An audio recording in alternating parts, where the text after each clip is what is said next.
ஆச்சி கொழுக்கட்டை மாவு வந்தாச்சு. ஆச்சி கொழுக்கட்டை மாவிற்கு கொழுக்கட்டை அச்சை கேட்டு வாங்குங்கள்.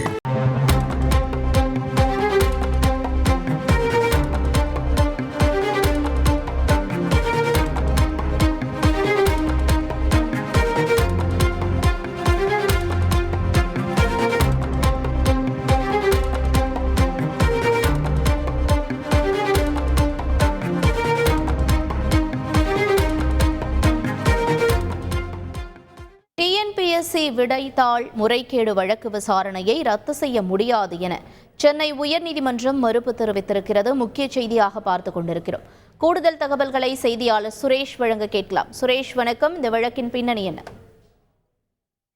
தமிழ்நாடு அரசு பணியாளர் தேர்வாணையம் கடந்த 2016ஆம் ஆண்டு நடத்திய குரூப் 1 தேர்வில் விடைத்தாளை மாற்றி வைத்து மோசடி செய்ததாக ராம்குமார் என்பவர் கைது செய்யப்பட்டார். அதேபோல அவருக்கு உதவியாக கருணாநிதி என்பவரும் அதேபோல அரசு பணியாளர் தேர்வாணையத்தினுடைய ஊழியர்கள் சிலரும் மீதும் வழக்கு பதிவு செய்யப்பட்டது. இந்த வழக்கு என்பது தற்போது சென்னை ஊழல் தடுப்பு சிறப்பு நீதிமன்றத்தில் விசாரணையில் இருக்கிறது.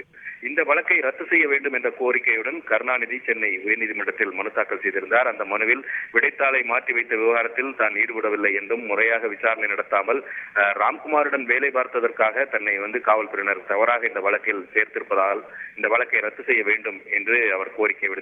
இந்த மனு நீதிபதி சேஷசாயி முன்பு விசாரணைக்கு வந்தபோது காவல்துறை தரப்பில் 2016 நடந்த இந்த டிஎன்பிஎஸ்சி குரூப் 1 தேர்வு முறைகேடு என்பது பொறுத்தவரைக்கும் இந்த வழக்கில் 65 சாட்சிகள் விசாரிக்கப்பட்டு விட்டார்கள்.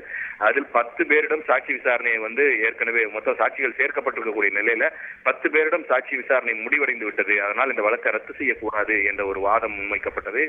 அரசு தரப்பினுடைய இந்த வாதத்தை ஏற்றுக்கொண்ட நீதிபதி இந்த வழக்கை ரத்து செய்ய மறுத்ததுடன் டிஎன்பிஎஸ்சி தேர்வு முறைகேடு தொடர்பான இந்த வழக்கை 6 மாதத்தில் விசாரித்து முடிக்க வேண்டும் என்று சென்னை ஊழல் தடுப்பு சிறப்பு நீதிமன்றத்திற்கு உத்தரவிட்டிருக்கிறார்.